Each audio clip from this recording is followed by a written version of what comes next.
दोस्तों, स्वागत है आपका हमारे चैनल ब्रेन फूड हिंदी में। आज हम जानेंगे हरितालिका तीज व्रत की पौराणिक कथा।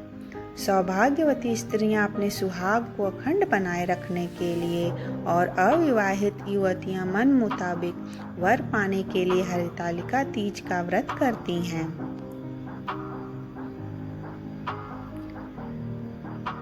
जिसकी कथा इस प्रकार है।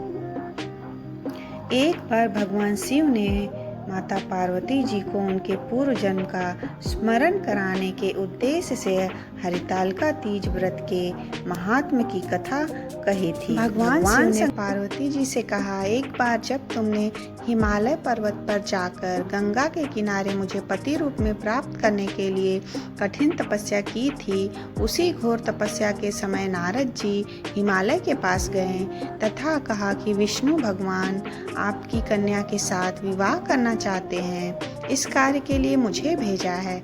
नारद की इस बनावटी बात को तुम्हारे पिता ने स्वीकार कर लिया।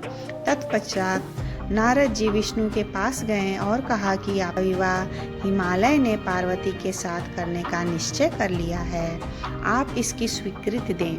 नारद जी के जाने के पश्चात पिता हिमालय ने तुम्हारा विवाह भगवान विष्णु के साथ तय कर दिया है। यह जानकर तुम्हें अत्यंत दुख हुआ और तुम जोर जोर से विलाप करने लगी।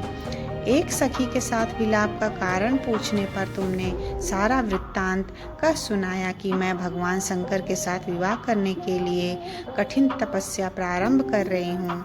उधर हमारे पिता भगवान विष्णु के साथ संबंध तय करना चाहते हैं। मेरी कुछ सहायता करो, अन्यथा मैं प्राण त्याग दूंगी। सखी ने सांत्वना देते हुए कहा, तुम्हें ऐसे वन में ले चलूंगी कि तुम्हारे पिता को पता ना चलेगा। इस प्रकार तुम सखी सम्मति से घने जंगल में गई। इधर तुम्हारे पिता हिमालय ने घर में इधर उधर खोजने पर जब तुम्हें न पाया तो बहुत चिंतित हुए, क्योंकि नारद से विष्णु के साथ विवाह करने की बात वो मान गए थे। वचन भंग की चिंता ने उन्हें मूर्छित कर दिया।